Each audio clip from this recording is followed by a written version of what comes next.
ఇప్పుడు ఆ 25 మందే హరీష్ అన్న నీ గురించి కవిత మీద మాట్లాడుతోంది. ఏంటన్నా ఏం మాట్లాడకుండా ఉండిపోయావని చెప్పి హరీష్ రావుతో ఫోన్లో సంప్రదింపులు జరిపినప్పుడు హరీష్ రావు రియాక్షన్ ఒకటేనట, అన్నిటికీ సమాధానం చెప్తా. నేను రాజకీయాల్లోకి అడుగుపెట్టి మంత్రినైన రోజున ఇంకా వీళ్ళెవరు ఓనమాలు కూడా నేర్చుకోలేదు, పలకా బల్పమే పట్టలేదు, రాజకీయంగా వీళ్ళకి అసలు ఏమీ తెలియదు. అటువంటి వ్యక్తులు నా గురించి మాట్లాడితే సమాజం నమ్ముతుందా? తెలంగాణ సమాజం మొత్తం నా పక్షాన ఉంది. కేసీఆర్ తర్వాత డైరెక్ట్గా అంతటి స్థాయిలో తెలంగాణ సమాజం నమ్మేది నన్నే.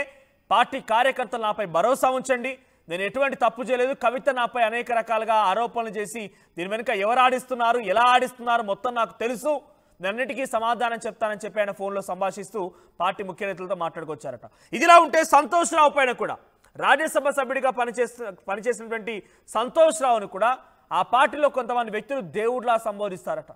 పదవులు ఇచ్చింది కేసీఆర్, మీకు ఒక భవిష్యత్తును చూపించింది కేసీఆర్, కానీ సంతోష్ రావుని దేవుడు అంటారు. అంటే ఎందుకు?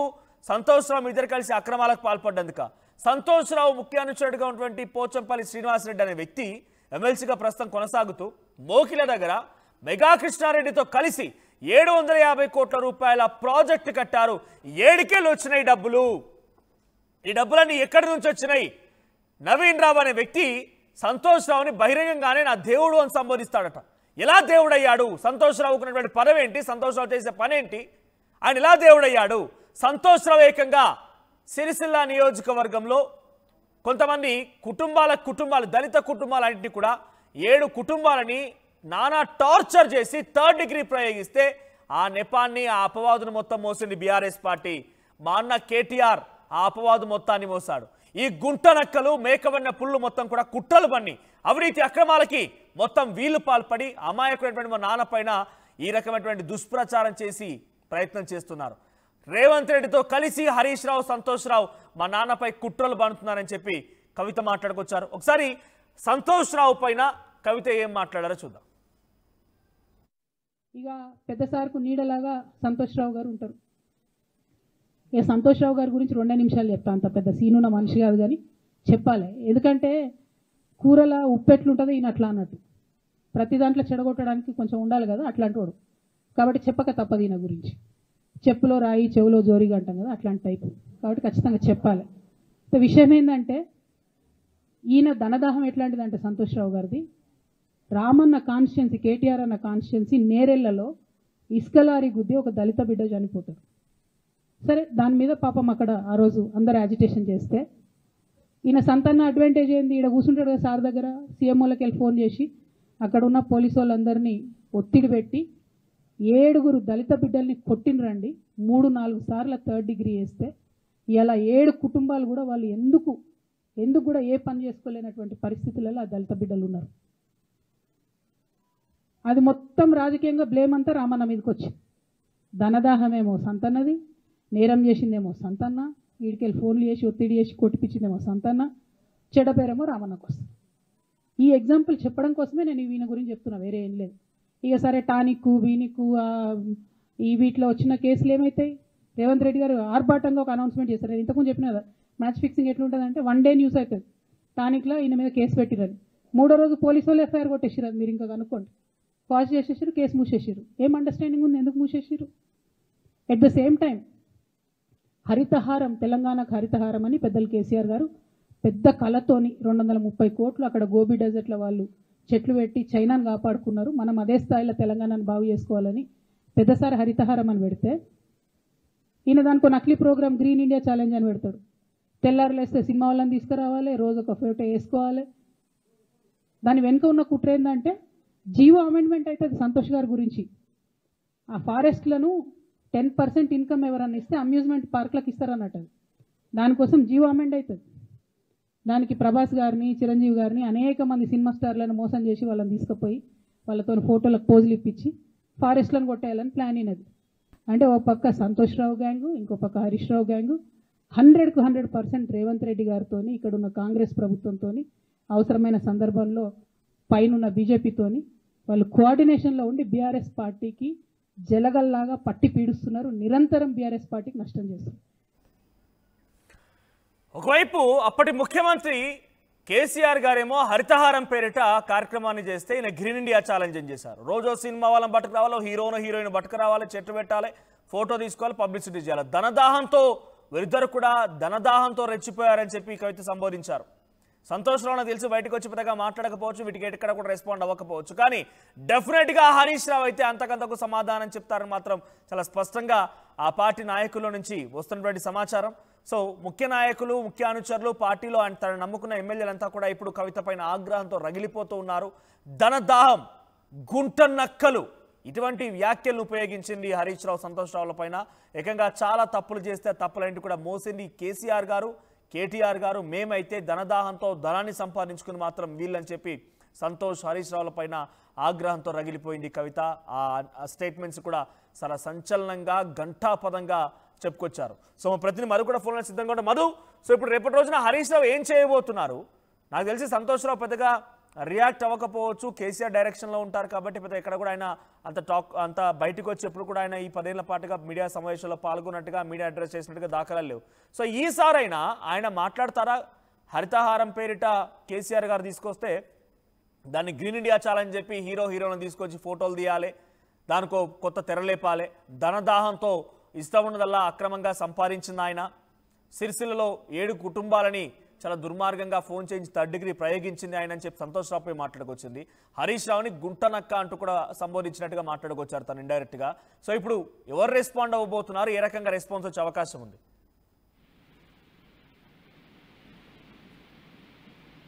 రైట్ మధు, మనోజ్, అయితే రెస్పాండ్ ఎలా అవ్వబోతున్నారు? హరీష్ రావు, సంతోష్ రావు రియాక్షన్ ఏముండబోతోంది? విదేశాల్లో ఉన్నారు. కూతురు గ్రాడ్యుయేషన్ సంబంధించినటువంటి జాయినింగ్ సందర్భంగా విదేశాలకు వెళ్లారు హరీష్ రావు. మొన్న అసెంబ్లీ అయిపోయిన తర్వాత అర్ధరాత్రి తర్వాత అదే రోజు వెళ్లారు 4 రోజుల పర్యటన కోసం.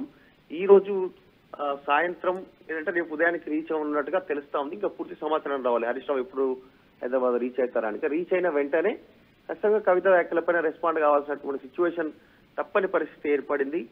మీడియా సమావేశం ద్వారానో లేదంటే ప్రెస్ నోట్ ద్వారానో రెస్పాండ్ అవ్వాల్సినటువంటి అవసరం ఉంది. ప్రెస్ నోటో ట్వీటో అయితే అక్కడి నుంచి చేసేవారు. ఆయన డైరెక్ట్ గానే వచ్చి మీడియా ద్వారా సమావేశం ఏర్పాటు చేసి చెప్పనున్నట్టుగా తెలుస్తా ఉంది. చేసినటువంటి అన్ని ఆరోపణలపైన డైరెక్ట్ గా కవిత బయటకు పోవడానికి కుట్ర వేసింది హరీష్ రావు అనేటువంటిది కవిత చెప్తా ఉంది. సంతోష్ రావు వీళ్ళంతా అవినీతి చేశారు అని చెప్తూనే సిబిఐ కేసుకు సంబంధించినటువంటి విషయంలో మొదట నన్ను బయటకు పంపారు, తర్వాత రామన్నను బయటకు పంపుతారు అనేటువంటి స్టేట్మెంట్ చేశారు. ఫ్యూచర్ లో మా కుటుంబానికి మొత్తాన్ని విచ్ఛిన్నం చేసే కుట్ర జరుగుతోంది, ఒక పెద్ద ప్రమాదం పొంచి ఉందంటూ మాట్లాడారు. ఆమె మొత్తం సంబంధించినటువంటి మీడియా సమావేశంలో హరీష్ రావు, సంతోష్ ఇద్దరిని ఎక్కువగా టార్గెట్ చేశారు. దాంట్లో ప్రధాన సూత్రధారి, కుట్రదారు హరీష్ రావే. వ్యక్తిగతంగా నా పైన ప్రచారం చేయించారు, నాకు నా మీద విష ప్రచారం చేయించారు. నా వరకు చేస్తే ఊరుకున్నాను, కానీ ఈరోజు పార్టీయే లేకుండా పార్టీని చేజెక్కించుకోవాలనేటువంటి కుట్ర చేస్తా ఉన్నారు. ఉన్నటువంటి వారిపైన ఏదో రకంగా కుట్ర చేసి వారిని ట్రబుల్ ఆయనే క్రియేట్ చేస్తారు, దాన్ని సాల్వ్ చేసినట్టు కూడా ఆయనే నటిస్తారనేటువంటి స్టేట్మెంట్ చేశారు. చాలా బిగ్గెస్ట్ స్టేట్మెంట్ చేశారు ఎమ్మెల్సీ కవిత. కాబట్టి తప్పని పరిస్థితుల్లో హరీష్ రావు అండ్ టీం వాళ్ళు ఖచ్చితంగా మీడియా ముందుకు వచ్చేటువంటి అవకాశం ఉంది. అందుకే హరీష్ మద్దతుదారులు ఎవరు కూడా ఇంకా బయట బహిరంగంగా వచ్చి మాట్లాడలేదు. హరీష్ రావే డైరెక్ట్ గా విదేశాల నుంచి రాగానే హైదరాబాద్ కి కేసీఆర్ ని కలిసి ఆయన మీడియా సమావేశం పాటు చేసేటువంటి అవకాశం కనిపిస్తా ఉంది. రైట్, డైరెక్ట్ గా హరీష్ రావు స్పందిస్తారా, లేకపోతే హరీష్ రావు తరఫున ఇంకెవరైనా స్పందించే అవకాశం ఉందా? అంటే హరీష్ రావు రెస్పాండ్ అవ్వాలనుకుంటున్నారా డైరెక్ట్ గా? ఖచ్చితంగా హరీష్ రావే రెస్పాండ్ కావాల్సినటువంటి సిచ్యువేషన్ ఉంది. ఆయన తరఫు నుంచి రెస్పాండ్ అయ్యే వాళ్ళు ఉంటే ఈ పార్టీకి ఎవరైనా రెస్పాండ్ అయ్యే వాళ్ళు. అలా కాకుండా హరీష్ రావు వచ్చిన తర్వాత ఫస్ట్ మొదటగా కేసీఆర్ కలిసే అవకాశం ఉంది. తర్వాత ఆయన మీడియా ముందుకు వచ్చేటువంటి సిచ్యువేషన్ కనిపిస్తా ఉంది. కవిత వ్యాఖ్యలను మరి ఎట్లా డైరెక్ట్ గా అవినీతి ఆరోపణలు, కుటుంబాలను విచ్ఛిన్నం, తప్పుడు ప్రచారం చేయించడం వీళ్ళపైన ఇవన్నీ చెప్తా ఉన్నారు. కాబట్టి మరి వాటన్నిటికీ హరీష్ రావు సమాధానం చెప్పేటువంటి తప్పని పరిస్థితి ఎదురుకోవడంతో హరీష్ రావు బయటకు వస్తారు. హైదరాబాద్ విదేశాల నుంచి రాగానే మీడియా సమావేశాన్ని పరిచేరున్నారు. రైట్, మొదలైన మీడియా సమావేశం తర్వాత కవిత నిర్వహించిన మీడియా సమావేశంలో చాలా సంచలన వ్యాఖ్యలు చేసింది. రాజకీయ కథా చిత్రమే బయట పెట్టాను అని చెప్పుకొచ్చింది.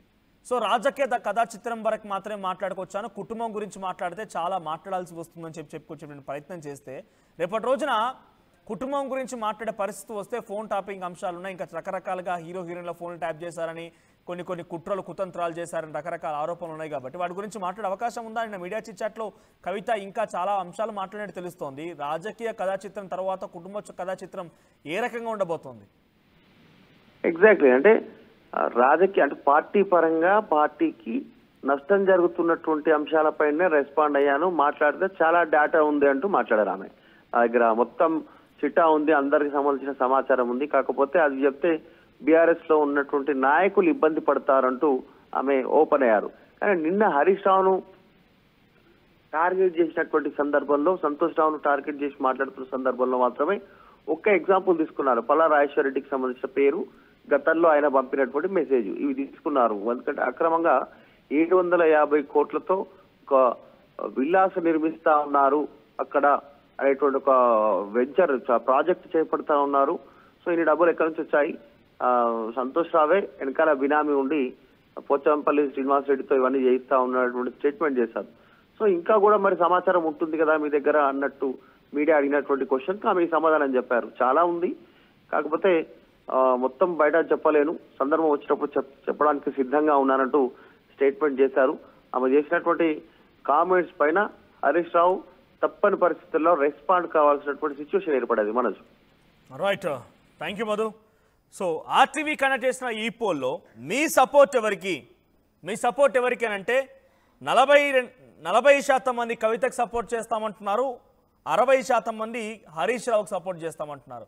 సో మీ సపోర్ట్ వరకు మీరు కూడా కామెంట్ చేసే ప్రయత్నం చేయండి. సో మొత్తం మీద రాజకీయ కథా చిత్రాన్ని బయటపెట్టిన కవిత కుటుంబ కథా చిత్రాన్ని కూడా బయట పెడతానని చెప్పి మీడియా సమావేశంలో మాట్లాడుకొచ్చారు. ఆ తర్వాత చిట్చాట్లో కూడా మీడియా ప్రతినిధులతో ఇవే అంశాలను చెప్పుకొచ్చారు ఆవిడ. మరి ఏ రకంగా ఉండబోతోంది, కుటుంబ కథా చిత్రం ఎక్కడి వరకు దారితీస్తుందో చూడాల్సిన అవసరం అయితే ఉంది. సో హరీష్ రావు రియాక్ట్ కాబోతున్నారు. హరీష్ రావు వచ్చి రాగానే ముందుగా కేసీఆర్ని కలిసిన తర్వాత కవితకు సంబంధించి ప్రతి క్వశ్చన్ కూడా కౌంటర్ అటాక్ ఇవ్వబోతున్నారు. చూద్దాం మరి ఏం జరుగుతుందో. ఒకసారి మళ్ళీ హరీష్ రావు పైన కవిత చాలా సంచలన వ్యాఖ్యలు చేసుకొచ్చారు. గుంట నక్కలు, ధనదాహం, రకరకాల ఆరోపణలు చేశారు. హరీష్ రావు పై కవిత ఏం మాట్లాడారో మళ్ళీ చూద్దాం. కాంగ్రెస్ పార్టీతో రేవంత్ రెడ్డి కొట్లాడుతున్నాం కాబట్టి మా మీదనేమో కుట్రలు జరుగుతాయి, మా మీదనేమో కేసులు పెడతారు. మీ మాత్రం 1 or 2 days హెడ్లైన్స్ వస్తే తర్వాత న్యూస్ గాయబవుతుంది. ఎన్ని జరగలే చెప్పండి హరీష్ రావు గారి విషయంలో? ఫస్ట్ పాల వ్యాపారం మీద ఏమొచ్చినాయి ఆరోపణలు? ఆనాడు బీఆర్ఎస్ పార్టీ గవర్నమెంట్లో SC ST BC హాస్టళ్లకు Harish Rao గారి పాల వ్యాపారం నుంచి పాలు సప్లై చేసిరనే ఆరోపణలు అయోధ్య రెడ్డి గారు ట్వీట్ చేసిరు. గతం 2 రోజులు పోయింది ఆరోపణ. ఎందుకు? సరెండర్. నెక్స్ట్ ఒక అభియోగం చేసిరు ముఖ్యమంత్రి గారు. రంగనాయక్ సాగర్ దగ్గర ఈయనకు ఫామ్ హౌస్ ఉంది, అది ప్రభుత్వ భూమి, కబ్జా చేసిండని. 1 day headline, 3rd day news గాయబ్. No case nothing. కేటీఆర్ పరిస్థితి ఏంటి? ఎన్ని కేసులు పెట్టిరు కేటీఆర్ అన్న మీద? ఎన్నిసార్లు పిలిచిన విచారణకు? ఇవన్నీ పక్కన పెడదాం. నిన్నటి లేటెస్ట్ ఇష్యూ మాట్లాడదాం. కాళేశ్వరం కానీ ఇంకోటి కానీ ఏ ప్రభుత్వంలో అయినా పొలిటికల్ పాలసీ చేసేవాళ్ళు, విధానపరమైన నిర్ణయాలు తీసుకునే వాళ్ళు ముఖ్యమంత్రులు ఉంటారు. కింద ఉన్నటువంటి మంత్రులు దాన్ని ఎగ్జిక్యూట్ చేయాలి. కేసీఆర్ గారు ఒక పాలసీ డెసిషన్ తీసుకున్నారు, నేను కాళేశ్వరం ప్రాజెక్టు కడతా, దానికి ఇన్ని డబ్బులు ఇస్తా అని. ఆనాడు మంత్రి ఎవరు? ఎగ్జిక్యూషన్ చేయాల్సింది ఎవరు? 2014 నుంచి 2018 వరకు తుమ్మిడిహెట్టి దగ్గర నుంచి మేడిగడ్డకు స్థలం మార్చినప్పుడు మంత్రి ఎవరు? ప్రాజెక్టులు డిసైడ్ చేసినప్పుడు మంత్రి ఎవరు?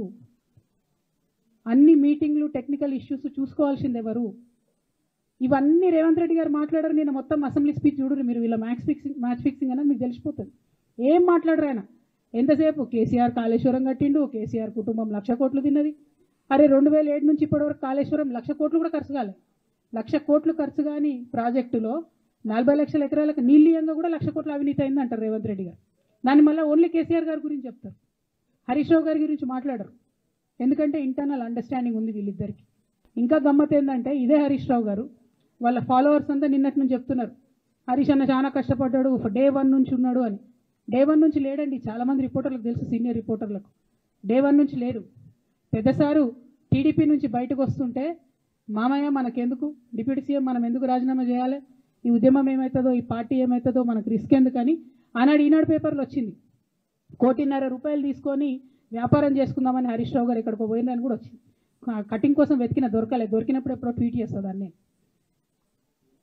బీఆర్ఎస్ పార్టీ ఆనాడు టీఆర్ఎస్ పార్టీ పెట్టినాక 9-10 నెలల తర్వాత వచ్చిన హరీష్ రావు గారు డే 1 నుంచి లేరు. నమ్మకం లేకుండా ఆయనకు పార్టీ నిలబడుతుందో ఉంటుందో పోతుందో అని. ఓకే అయిపోయింది.